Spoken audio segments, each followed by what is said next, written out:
이번 시간에는 헤르메스에 대해서 좀 살펴보겠습니다. 헤르메스는 제우스의 아들이죠. 어머니는 마이아였어요. 제우스와 마이아 사이에서 헤르메스가 태어났는데, 이 마이아의 부모는 또 아틀라스하고 플레이오네예요. 아틀라스하고 플레이오네 사이에서는 여러 자식들이 있지만, 그 전 시간에 한번 했던 다르다노스의 어머니 엘렉트라가 플레이오네하고 아틀라스의 자식이에요. 그러니까 다르다노스, 트로이아의 조상이었던 다르다노스, 제우스의 아들이었죠. 그하고 헤르메스는 사촌지간이 돼요. 이종 사촌지간. 그러면 다르다노스는 제우스와 엘렉트라 사이에서 인간이 되었는데, 헤르메스는 마이아 사이에서, 제우스와 마이아 사이에서 신이 되는, 마이아와 엘렉트라는 자매지간이죠. 같은 형제지간인데, 그 자식은 완전히 서열이 완전히 달라져 버렸어요. 왜 그런지는 사실 잘 모르겠지만, 근데 다르다노스는 인간 중에서 제우스가 가장 사랑한 그런 인간이었어요. 다르다노스는. 근데 헤르메스는 제우스가 또 굉장히 사랑하는 그 아들이에요. 신중에서도 아들 중에서 아주 사랑하는 아들 두 아들이 있는데, 하나는 아폴론이고 또 하나는 헤르메스예요. 근데 헤르메스는 보시면 그 부모님 쪽 그 족보가 그렇게 좋지는 않죠. 왜냐면 마이아가 동굴에서 살았는데, 마이아의 어머니 헤르메스에게는 할머니인 플레이오네는 또 오케아노스와 테티스의 딸이에요. 그러니까 오케아노스와 테티스는 3,000명의 그 아들과 3,000명의 그 딸이 있잖아요. 그러니까 온갖 샘과 또 강과 지류 이런 것들의 이제 부모가 되는 오케아노스와 테티스예요. 아틀라스의 아버지는 이제 이아페토스, 어머니는 클리메네. 아틀라스의 형제들이 있습니다. 유명하죠. 프로메테우스하고 에피메테우스. 근데 아틀라스는 티탄 신족과의 전쟁에서 티탄 신족의 편을 들었고, 그래서 제우스의 이제 징계를 받죠. 벌을 받아서 지구를 짊어지고 있는 어마어마한 형벌을 받고 있어요. 그에 반면에 프로메테우스하고 에피메테우스는 올림포스 신들의 편에 섰었죠. 아틀라스, 프로메테우스, 에피메테우스는 굉장히 유명한 그런 형제들이에요. 헤르메스가 태어난 곳은 여기 보면 아르카디아 지방의 퀼레네 산이라고 있는데, 아르카디아는 아르고스 그 바로 밑에 있는 지역이에요. 근데 아르카디아하고 아르고스 그 경계선쯤에 퀼레네 산이 있는데, 그 산은 원래 할머니 플레이오네가 살던 곳이에요. 플레이오네가 살던 곳이고, 거기에 이제 마이아가 그 동굴에서 살고 있었는데, 거기서 제우스가 그 동굴에서 마이아와 관계를 해서 헤르메스를 낳습니다. 헤르메스는 동굴에서 태어났는데, 태어나자마자 이 어린아이, 갓난아기 같은 그 신이 무슨 짓을 했냐면, 동굴에서 나와서 저 북쪽에 테살리아라는 지역, 테살리아의 페라이, 그 지역에 가가지고 아폴론의 솥대를 훔쳐왔어요. 그것을 훔쳐다가 저쪽 그 펠로폰네소스 남쪽에 있는 필로스에 있는 외양간에다 갖다 숨겨놨어요. 아주 갓난아기, 지금 태어나자마자 한 행동인데 정말 놀랍죠? 킬레네 산에서 저 북쪽, 그리스 사람들이 생각할 때 아주 북쪽에 있는 그 페라이에서 저 남쪽 필로스까지 금방 그것도 소를 가지고서 훔쳐가지고 저까지 끌고 간, 인간이 아니고 신이기 때문에 이런 일이 또 가능하다, 이렇게 보실 수 있습니다. 숫대를 몰래 갖다 놓고서는 동굴로 다시 돌아왔어요. 돌아오면서는 그 동굴 앞에 있는 그 거북이 있죠? 거북이 등껍질을 가지고 리라를 만들었어요. 현악기죠? 기타처럼. 하여튼 손재주도 굉장히 좋은 그런 신이에요. 호기심도 굉장히 많고, 헤르메스가 태어나자마자 왜 저 북쪽 페라이 지역까지 가가지고 그것도 아폴론의 솥대를 훔쳤을까? 무슨 거기에는 특별한 이유가 있었을까? 물론 이제 어린 아이와 같으니까 나면서부터 호기심에 이끌려가지고 그냥 가다 보니까 그리스 사람들이 볼 때는 아주 먼 그쪽까지 갔다, 이렇게 할 수도 있겠죠. 아폴론이 왜 거기서 솥대를 치고 있었는가? 그 얘기는 사실은 아폴론은 무슨 사건이 있었는데, 아폴론이 아들이 있었어요. 아스클레피오스라고, 그 의술의 신이에요. 근데 아스클레피오스가 워낙에 의술이 뛰어나가지고 죽은 사람도 살리고 죽어야 될 사람도 살리고, 그래서 하데스로 죽은 영혼이 내려가지를 못하는 거예요. 그래서 하데스가 불평불만하죠, 제우스에게. 왜 제우스에게 불평불만하냐면, 이거는 뭔가 우주적인 어떤 질서가 깨진 거예요. 그래서 제우스가 그거를 총 관할하고 있잖아요. 그래서 불평불만하니까 제우스가 그것을 보고 이거는 큰 문제이다. 그래서 아스클레피오스를 번개로 쳐가지고 죽여버렸어요. 그러니까 아폴론이 이제 알았죠. 자기 아들이 죽은 것을. 누구한테 죽었어요? 제우스의 번개에 맞아가지고 화가 엄청난 거예요, 자기 아들을. 예를 들면 조용히 타일러가지고 아폴론은 제우스의 아들이잖아요. 그럼 자기한테 얘기해가지고 또 타일러가지고 할 수도 충분히 있었을 것을 그냥 벼락을 쳐가지고 급작스러운 일도 아닌데 죽였잖아요. 그래서 아폴로는 엄청 화가 났는데 그렇다고 제우스하고 맞짱을 뜰 수는 없잖아요. 그래서 어떻게 했냐면 그 번개를 만들어준 퀴클롭스들에게 찾아가서 복수를 해요. 퀴클롭스를 죽여버렸어요. 결국에는 제우스는 그 사실을 알고 이건 자기에 대한 도발이죠. 왜냐하면 퀴클롭스가 그 당시 그 사건에서 죄가 전혀 없잖아요. 제우스도 뻔히 아는 거죠. 자기에 대한 도발이구나. 나를 대신해가지고 퀴클롭스를 죽이는 그 사건에 대해서 제우스가 징계를 내립니다. 아폴론에게. 신이 어떤 징계를 받느냐? 인간 세계에 내려가가지고 인간들을 위해서 노역을 시켜요. 일정 기간 동안.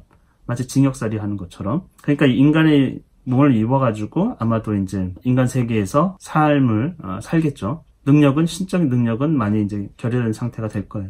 어쨌건 거기에서 아폴로는 테살리아 지역, 페라이 그 지역의 아드메토스 왕 밑에서 그의 아드메토스 왕의 솥대를 지키게 됩니다. 나중에 여러분이 아드메토스 왕과 아폴론과의 관계에서 또 다른 이야기들이 그 부인과 관련돼서 이야기들이 또 있습니다. 기회가 되면 이야기를 하도록 하고요. 그래서 아폴로는 자기 솥대가 없어진 사실을 알고 아폴론이 예지의 신이잖아요. 앞을 내다볼 수 있는 신이에요. 아폴론을 섬길 수 있다는 거는 거의 불가능에 가까운 얘기고, 그래서 아폴론이 누가 이런 짓을 했는지 알아내죠. 그래가지고 그 동굴로 갑니다. 킬렌의 산 그 동굴로 가요. 이 헤르메스가 정말 태연하게도 뭐라고 얘기하냐면, 나같이 어린 아이가 강보에 쌓인 요람에 있는 그 아이가 어떻게 솥대를 여기에서 페라이까지 가가지고 가져올 수 있겠는가, 이렇게 얘기를 하니까 아폴론이 이제 갸우뚱하는 거죠. 나중에서는 이제 중재를 누가 하냐면 제우스가 하게 됩니다. 제우스가 해서 서로 이제 화해를 하게 되는데, 사실은 동생이잖아요. 그렇죠? 배다른 형제지간이란 말이에요. 제우스의 둘 다 아들이기 때문에. 그래서 리라를 아폴론에게 선물로 줘요. 헤르메스는. 그리고 아폴론은 대신에 그 목동의 지팡이 있죠? 그것을 헤르메스에게 선물로 줍니다. 지팡이만 준 것이 아니고 목동으로서의 그 역할, 그렇죠? 목동의 신으로서의 그 역할까지 헤르메스에게 넘겨주게 됩니다. 그래서 헤르메스의 상징은 그 지팡이가 되겠어요. 그 지팡이를 캐리케리온이라고 하는데, 이 지팡이는 뱀 2마리가 이렇게 쌍으로 이렇게 또리를 틀고 보고 있는, 그리고 맨 꼭대기에는 이제 날개가 달린 그런 지팡이가 되겠어요. 헤르메스의 뜻은 헤르마라는 데에서 어원이 있는데, 헤르마라는 거는 경계석, 표석 이런 뜻이거든요. 그러니까 마을과 마을에 이렇게 여행자들이 보면서 돌무더기를 쌓아놓잖아요. 그런 것들이에요. 그래서 헤르메스와 관련된 것들은 이 경계를 넘어가는 행위, 전송, 이런 것들과 좀 관련이 많습니다. 그래서 헤르메스는 여행자의 신. 단순하게 그냥 여행뿐만 아니고 이승에서의 삶과 저승에서의 삶, 이것도 서로 안내를 해주는 그 신이 헤르메스예요. 그래서 캐리케리온에 보면은 뱀이 상징하는 거는, 뱀은 지하 세계하고 지상을 왔다 갔다 하잖아요. 그리고 위에 날개가 달린 것은 천상까지, 하늘까지, 하늘과 땅과 그 지하까지 왔다 갔다 할 수 있는 유일한 신이 헤르메스다, 이렇게 보시면 돼요. 그리고 헤르메스는 제우스가 헤르메스의 그 영특함, 또 뻔뻔함, 그리고 아주 잔재주가 능하고 속임수에 능한 그것을 좋게 봤어요.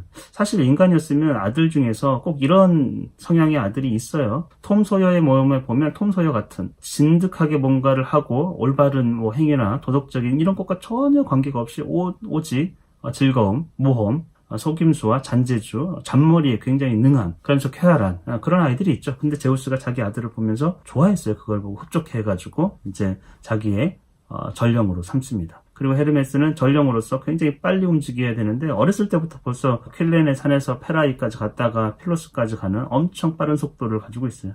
여행자의 모자, 창이 긴 모자거나 여행자들이 쓰는, 또는 이제 거기에 날개가 달린 모자, 그리고 샌들을 신는데 황금 샌들이에요. 근데 거기에도 날개가 달렸어요. 그래서 굉장히 빠른 속도로 명령을 전달하고 수행하는 그런 특징을 갖습니다. 그래서 헤르메스의 상징은 그 날개 달린 모자와 날개 달린 샌들과 그 다음에 지팡이, 캐리케리온이 되겠어요. 헤르메스는 아까도 얘기했지만 교환, 전달, 또 건너가는 행위, 이런 것들과 굉장히 관련이 있고, 또 그러면서 상업의 신이에요. 상업의 신. 그러니까 상업이라는 건 마을과 마을 사이에 왔다 갔다 넘나들면서 서로 주고받는 그런 행위들이잖아요. 그 무역을 한다든지. 상업을 잘하려면 말 재주도 굉장히 좋아야 되고, 잔머리도 좋아야 되고, 능수능란해야 되죠. 그렇죠?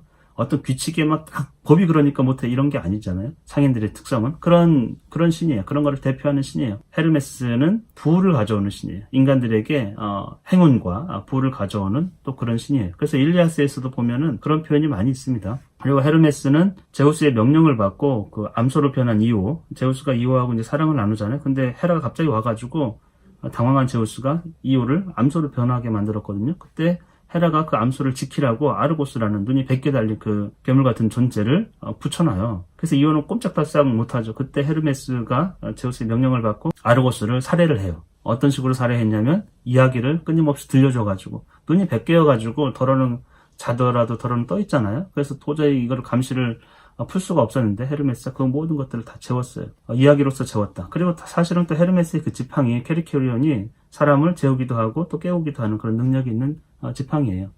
잠을 불러오기도 하고 잠을 깨우기도 하는. 하여튼 그렇게 해서 아르고스의 살해자. 일리아스에서 보면 굉장히 많이 나오는 헤르메스를 지칭할 때 아르고스의 살해자 이렇게 얘기가 많이 나옵니다. 또 하나는 일리아스에서도 표현된 거신 오토스.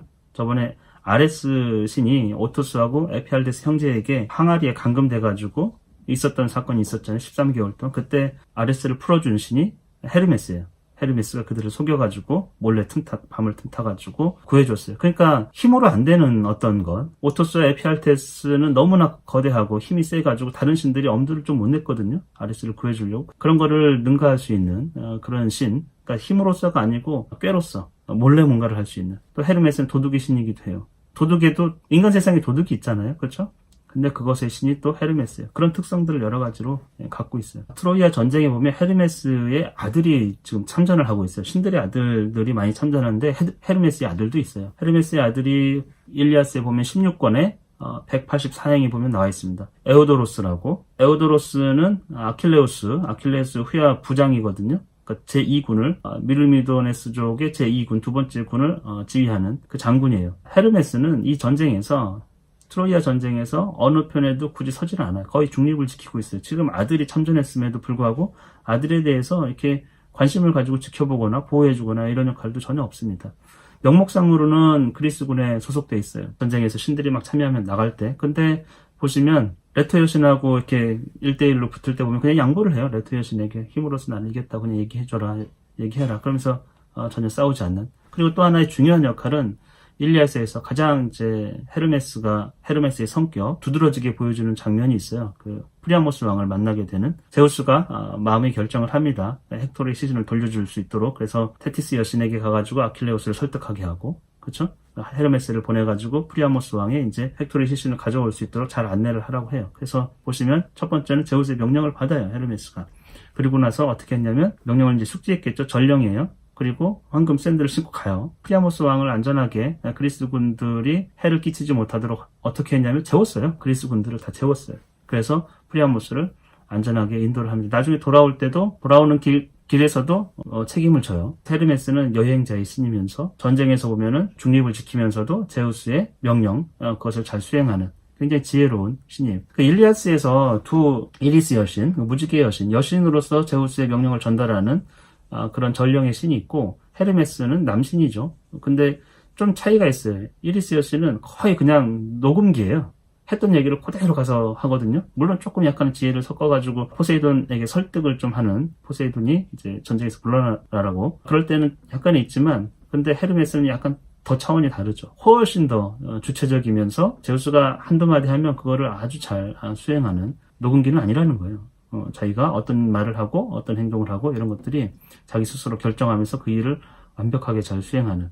그러니까 전령으로서 아주 최고죠. 전령이 만약에 두 등급이 있다고 하면 첫 번째는 시키는 일만 잘하는, 시키는 일을 잘 전달하고 잘 접수해가지고 전달해주는, 이게 왔다 갔다 하는 걸 잘하는 그런 사람이 있을 수 있고, 또 하나의 전령은 해결을 아주 잘하는 거죠. 이렇게 얘기하면 저렇게 다 해가지고 신경 쓰지 않도록. 왜냐하면 명령을 내리는 자의 그 생각과 마음을 아주 잘 알아요. 그래서 이 사건이 어떤 방식으로 해결될지를 잘 아는 헤르메스는 그런 아버지에게 그런 아들이면서 전령인 그런 신이 되겠어요. 그래서 일리아스에서는 헤르메스에 대한 수식어가 있잖아요. 수식어를 잘 보세요. 뭐라고 되어 있냐면 가장 많이 되어 있는 게 아르고스의 살해자예요. 구원자, 신들의 사자. 여기 신들의 사자 할 때 사는 일사자가 아니고 시키다는 뜻이 시킬 사자. 그래서 사자는 심부름을 하는 자 이런 뜻입니다. 그 다음에 행운의 신, 많은 재산을 주는 신, 마음이 영리한, 또 행운의 신, 뭐 이런 식으로 일리아스에 많이 표현되어 있어요. 그래서 헤르메스의 특성을 아폴론하고는 굉장히 대립적이고 다릅니다. 아폴론이나 아테네는 굉장히 질서정연하고 합리적이고 규칙 이런 것들을 다룬다고 하면 헤르메스는 자유분방하면서도 잔재주, 법을 도덕의 신이잖아요. 상거래의 신. 법을 어기면서도 유쾌하고 쾌활한, 하여튼 정신없이 돌아다니긴 하지만, 그래서 인간들이 굉장히 좋아해요. 신들도 좋아하지만 인간들도 굉장히 좋아하는 그런 신이 되겠습니다. 신들이 다 캐릭터가 있는데 이게 가만히 보면은 인간 세상에서 필요한, 또 인간 세상에서 있는 어떤 유형의 타입 중에 하나예요. 그것이 신에게서도 그런 성질과 특성들이 그대로 약간 드러나는 경향들이 있어요. 이번 시간에는 헤르메스에 대해서 살펴보았습니다.